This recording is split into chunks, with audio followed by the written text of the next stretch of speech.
Hi, I'm Stuart from the Norfolk Honey Company and welcome back to my beekeeping channel. Today I've come back to our season-long sponsored apiary where we're being sponsored by Happy Valley Honey to try out some of their products, particularly the Honey Paw Poly Langstroth sized hives. And we've got a range of equipment from Paul at Happy Valley Honey to try out here at this apiary. And one of the things that we need to do is to convert the colonies from our commercial size hives into the Langstroths. One of the things that I'm really interested in seeing is how these Langstroth hives perform compared to the nationals and the commercials that I have. I've never used the Langstroth hives before, so it's giving me an opportunity to show you how they work, show you the products, but also to try them out and see how they compare. We've already produced a few videos. We've got the introductory videos, but also we've carried out a shook swarm, and hopefully you've been able to see that. And if not, I'll pop various links in the video itself and also in the description below.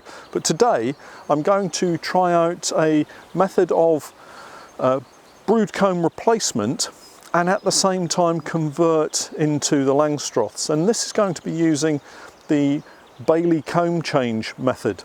And so what we've done, fortunately Pete, who helps me out with a lot of the woodwork side of things, but also with the beekeeping, has very kindly made me what we're calling a conversion board, which is basically a piece of board with size big enough for a Langstroth to fit on top, but that will sit on top of a commercial brood box. We're going to perform the Bailey comb change, and then hopefully the bees will migrate up into the top box, where we'll then have them draw all of the comb, and we can then, once the brood has emerged from the bottom box, the commercial box, we can then swap it all around, take the commercial brood box away and just leave the Poly Langstroth hive on its original floor. So we'll swap all of the equipment around. So I'm going to take all the equipment through into the apiary, and then we'll set it all up, and I'll talk you through what I'm trying to do as we progress through the actual procedure.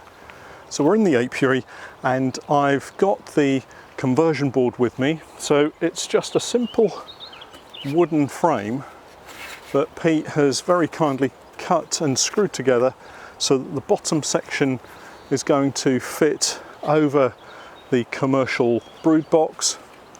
And we've actually got a super on this colony as well, so we can put it on top of the super as well. And then on the top we're going to place a queen excluder. We have a small entrance here, so the queen excluder will sit on top of that entrance, and there'll be a small entrance here, so we're actually moving the bees away from the normal entrance, so we'll be blocking that off. And then we'll have the Langstroth Honey Paw hive sitting on top of this. But the first job is to find the queen, and I'll talk through the process as we go through each stage. So it's a normal inspection to start with. We're going to look for the queen, and once I've found the queen, we'll pop her into a queen cage, and then we've got her secure to go into the top box. Once we reassemble everything, we can then pop the queen into the top box, add a feeder, give them plenty of food in the form of sugar syrup, and then they'll start to draw the new comb, which is currently foundation in the Langstroth frames. So let's go over to the hive, break it down, carry out an inspection, and then I'll catch up with you once we've found the queen.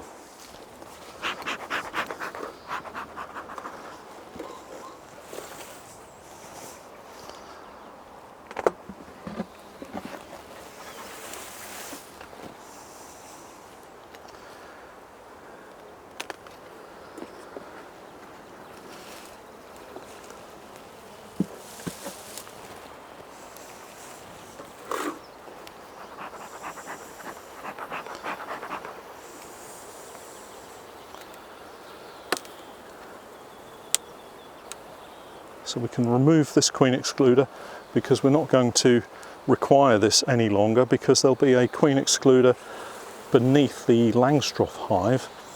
and so we can do away with that. It's not required any longer.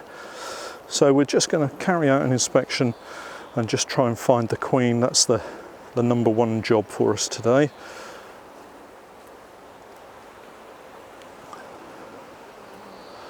In fact, she's literally on this very first frame. And now, of course, she's disappeared. Oh, I see her. So the queen's just here. She's unmarked. And hopefully she's not going to go through into the other side. She'll come back this way. And so I'm just going to pop her into a queen cage. So I've got the queen, she's in the cage now, so we can pop her in my pocket, and then we can carry on going through this inspection, and then we can add the conversion board and get them into the new Langstroth hive. So the frame that I've just looked at has eggs in it. So these are worker eggs, which means that the brood from the frame that I just put back is not going to emerge until day 21. So we've probably got, given that eggs are eggs for 3 days before the outer shell dissolves away to reveal the larvae beneath it, so those eggs could be a couple of days old. So it's going to be probably some in the region of maybe 19 days. And it's important that we make sure that there are no queen cells. I've just found one, so I'm just going to shake the bees off and just make sure that we destroy all of the queen cells that are on these bottom frames. So this method could be used if you wanted to remove a lot of dirty comb. You could use this method if you just wanted to produce a lot of comb that you were going to use in another colony but didn't want to destroy any brood. So all I'm doing now, and there's a lot of queen cells here, so we're going to just knock these down. I've already seen eggs, as I mentioned, so we're not going to cause any problems by just knocking down these queen cells. One of the issues that we could come up against is that by leaving the super on as well, the super is only partially filled, the bees in the bottom box potentially may feel that they are queenless because they can't detect the queen pheromone, and as a result might produce more queen cells. So when we come back next time, maybe to top up the feeder, we'll need to just take the colony apart just to check this bottom box to make sure that there are no more queen cells that have been produced. Otherwise we could end up with the colony swarming on us.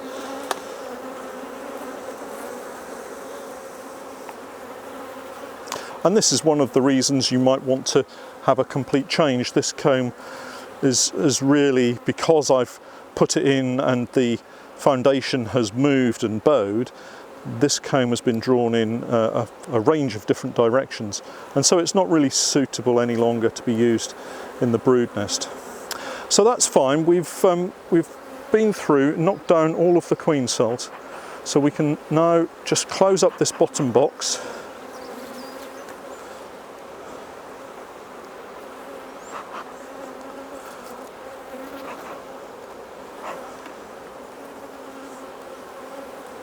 And as I mentioned, I'm not going to replace the queen excluder that was on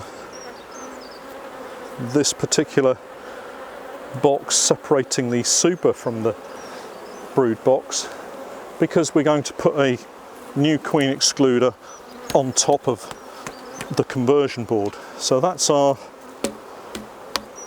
queen excluder that we're removing. We'll just pop the super back on, and although the bees are filling it, it's not yet ready to be removed.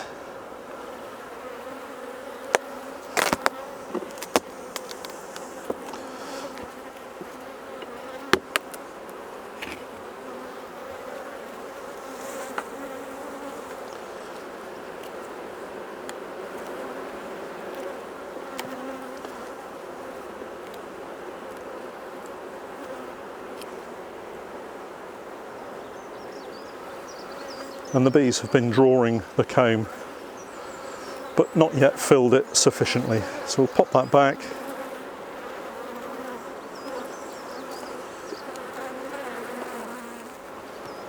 And so now we have our conversion board, which we can place on the top.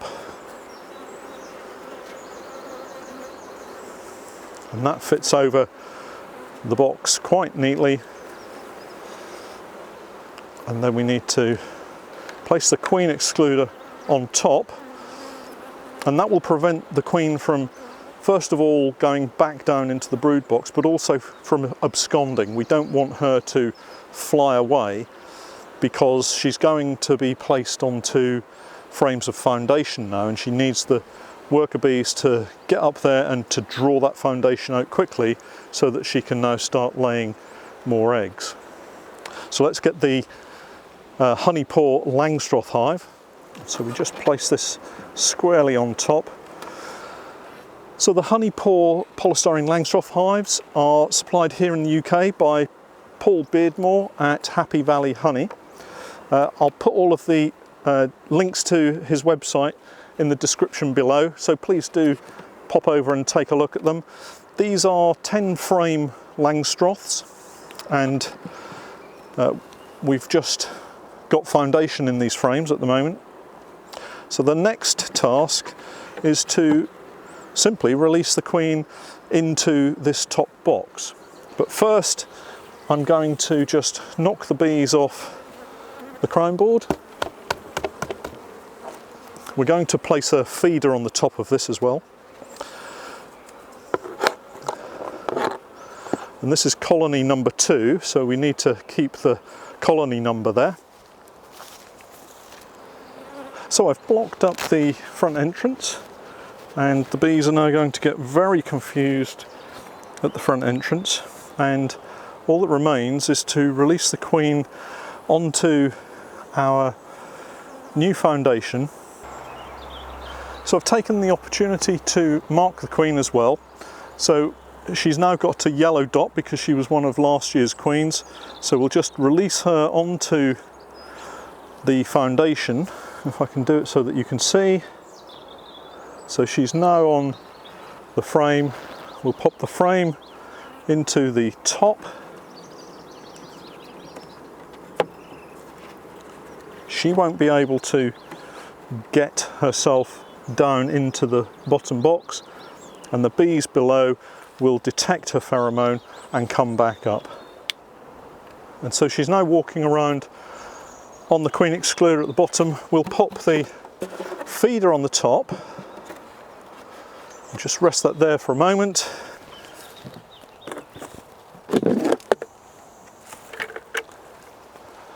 We have some sugar syrup to feed the bees. Really important to feed the bees to make sure that they have enough resources now to be able to draw all of that wax foundation.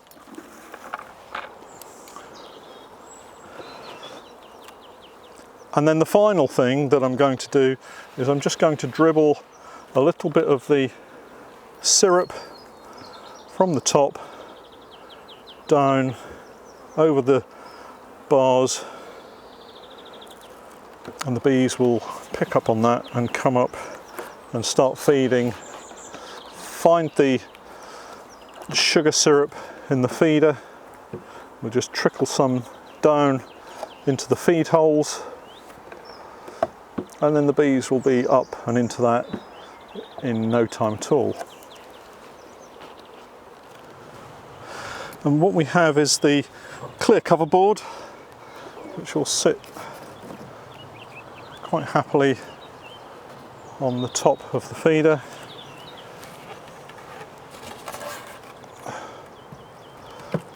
and then the migratory roof, which will sit on top like so.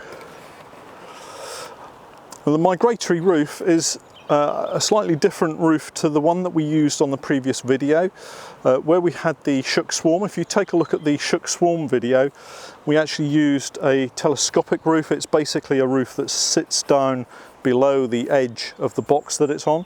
The migratory roof just sits flush with the top. Now this isn't going to sit completely flush down because the cover board that I've placed inside just to stop anything getting in that sugar syrup is just stopping this from falling down into the locking sections at the side, but that will hold it in place and keep the rain out and keep other insects from being able to clamber in. And then what I think I'll finally do is to just strap everything together so that it's held nice and tightly.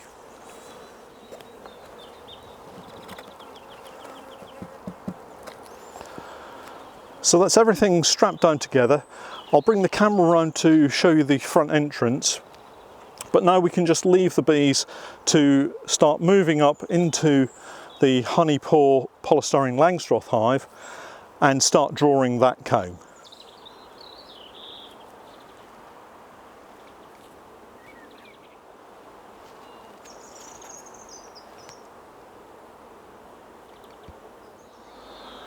So now you can see that the bees are beginning to identify the entrance at the top. They're moving up the bottom brood box and super and going into the top boxes. So they've found their new entrance, which is great. They're still obviously a little confused at the bottom there, but they're fanning at the top entrance, and the bees are now able to get back into the hive and hopefully take some of that new nectar and pollen up to where the queen is and start building some of that foundation out. So we'll leave that colony now to start drawing the foundation, and hopefully all will be well in just a week or two's time. I'll pop back in a few days' time just to top up that sugar syrup and make sure that everything's okay, and then I'll do an update video once the bees have started to draw all that foundation. Then finally we'll follow that up with another video to show you the end result, where we move the Langstroth hive down onto its floor and remove all of the commercial equipment. My thanks to Paul at Happy Valley Honey for supporting us and sponsoring these videos through this summer. I'm delighted to be using his equipment, and please do take a look at his website. I'll put all of the information down in the description below, and please do take a look at my Patreon page where you can help support me in producing lots more content. At the moment we're producing around 8 additional videos per month purely for our patrons, so take a look at that if you'd like to see more of these videos and help support us in producing all of our content. I'm off to check some more bees now, so until next time, thanks for watching.